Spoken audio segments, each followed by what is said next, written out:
So, my lifelong friend, Madam Betty Jesso, who I met probably I was this tall, saw one of my first videos and was remarking, as many of us do, that our bodies aren't the way they were when we were this big. And to some of my previous comments, we're aging our bodies every single day just by living in them. Obviously, there's, it's not the years, honey, it's the mileage. But we can do some things to help live in our body a little bit more gently, staying up and out of our skeletons and using our muscles and our ligaments. So I'm going to just do a couple of small things for those of you that have really tight hips, really sore lower backs, strong shoulders and necks from all of the extra work in life that we're carrying on them. And the first trick is just sitting. Sitting can be kind of a pain in the ass. So first things first, when I was seated in my other videos, I did have my bum on a pillow. And you can put your bum up on a pillow, you can put it up on a block, whatever. You can roll up a blanket and put that up underneath your bum. It depends on what you need. And if your hips are really tight, if your adductors are really tight, more elevation may feel good, less elevation may feel good. It's entirely up to you. But what we're going to do is start with a small pillow, and you can graduate that up or down however you like. And this is a big pillow because I'm just demonstrating for those of you that have super tight hips and adductors. But start with straight legs. Try to stay as relaxed as you can, because there's a couple of misconceptions in flexibility, and I could never be flexible enough to do that, is what we hear a lot. And it's actually only half about the length of the ligaments, the suppleness of the ligaments and the muscles. A lot of it is actually in your head, how easily or not easily you find relaxation. So I'm going to put you in a couple of positions, and you're going to immediately have some reactions. But rather than react, again, I want you to respond a little bit by asking your body, talking to your body, let your body talk to you, what's really going on there. So if sitting, especially cross-legged, is kind of a non-starter, start with a bigger pillow, start with straight legs, and picture your femurs, those big long bones at the top of your leg, and picture the head of the femur in the hip socket, and just internally and externally rotate the heads of those bones while you're chilling out,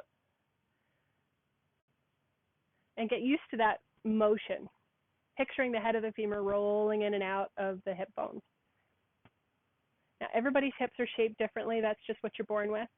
And then again, over time, mileage and wear changes the shape. You can get calcium deposits, you can get bursa. Wherever your hips are at today is going to be where you're starting. So forget where you were when you were 12. Just get used to the feeling of your femur rolling in and out, internally and externally rotating inside the head of your pelvis. And then if you know one leg is worse than the others, don't automatically be a pain junkie and just throw yourself into your worst hip. If you want to start with your worst hip, great. Start with whatever hip you want. And again, you're going to have to learn your own anatomy. So I tend to put my sit bones right up on the edge of the pillow so that my pelvis is anteriorly rotated, the top of my pelvis is moving forward, my belly button sticking out. And I play with where the head of my femur wants to rotate to that day. Sometimes it's less than others.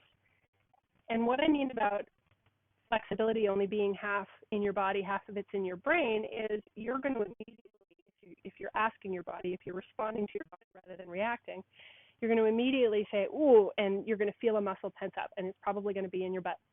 But it may also be in your adductors, the inner thighs. So wherever that muscle is clenching, relax it. What happens if I relax my bum? What happens if I relax the muscles in my feet? Because I guarantee you some of you are clenching your feet right now, so you're clenched from your belly button to your butt to your big toe. Just unclench, relax.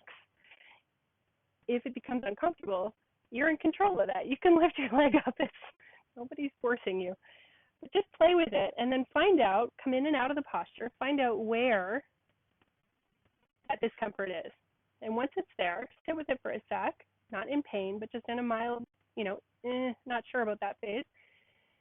Deep breath. See what happens if you relax. See what happens if you take a wander around that leg, find and relax. What's the worst that could happen? You go a little bit further into the stretch. It does begin to become a pain point. You bring it up. Don't go too far. Don't go too long. Come out. Internally, externally, rotate that leg. Readjust your bum and start with the other one. Again, no two sides of your body are going to be the same, and every day is going to be different. So just find out where that other leg is today. Find the place that it stops. Sometimes there's no pain or discomfort. Sometimes it just stops. Just let it stop. Walk your body and your mind around your leg together and say, where am I hanging on? Is the arch of my foot hanging on? Is the outside of my calf hanging on? Definitely the hip flexors. And see what happens. Sometimes it's really hard to talk to a muscle and tell it to relax. You're sitting there having that conversation and you're just beating your head against the wall. It's like training a puppy sometimes. Relax the bum, relax the leg, picture the muscles that are hanging on, wasting energy. They're trying to protect you. They're doing their job. Your mind's job is to protect the body. Your body's job is to protect the mind. They just don't talk to each other very well. So, part of yoga is learning how to mediate the conversation between the body and the mind. Relax the bum muscle, big exhale. And there's going to be another stopping point. So maybe take a deep breath, come on up out of that, give them an internal and external rotation, give yourself a wiggle. And don't forget to get up and stretch. All those muscles that you're communicating with are going to be having those difficult conversations, and sometimes they need a break. Give them a break. Give yourself a dance party. I'm going to lower the cushion a little bit because it's not giving me the experience that I need at this point. So I am just going to make a little pillow out of my blanket. Anteriorly rotate my pelvis again. Yeah, belly button sticking out. And I'm going to, again, play with my legs, internally, externally rotate the heads of my femurs. Start with one leg or the other. Or start moving towards using both legs. Because we're living our lives in human bodies, your body is going to be a storybook of everything you've put your hips through. So read that story, be gentle, be mindful that sometimes your right hip and your left hip are not going to be even. You may be crooked. One thing that's great is blocks. If you don't have blocks, books are fine, or more towels and blankets. Ideally, you have a bunch of old towels and blankets lying around you can roll up and make bolsters out of. But if one knee is much more flexible than the other, you can always place a block under the one that's less flexible. Rather than allowing it to go past the point of discomfort, give it a place where, okay, maybe that's a stopping point.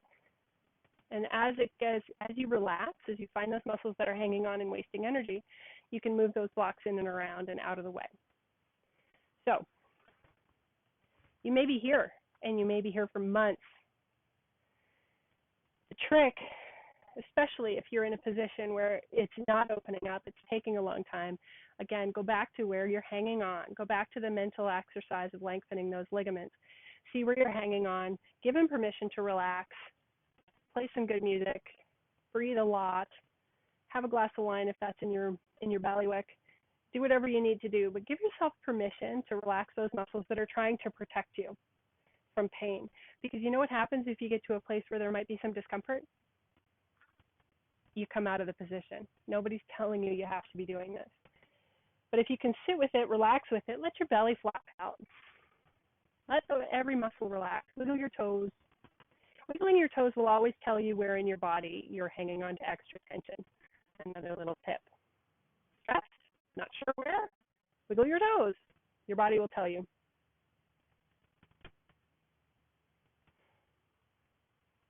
So you're likely going to start feeling like you're hanging on a little bit in those hip flexors.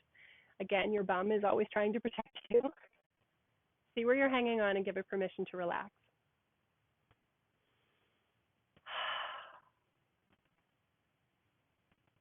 You'll get there. It takes some time, but it won't take nearly as long if you give yourself permission to recognize that 50% of it is going to be in your body and 50% of it is in your mind. Frustration, protection, all of those things. See if you can work your way around it.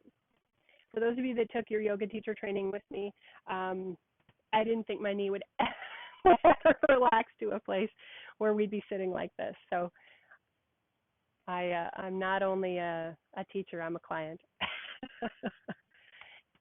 So just take your time, elevate your hips, relax your belly, give yourself permission to not waste that energy, and take your time. Love you.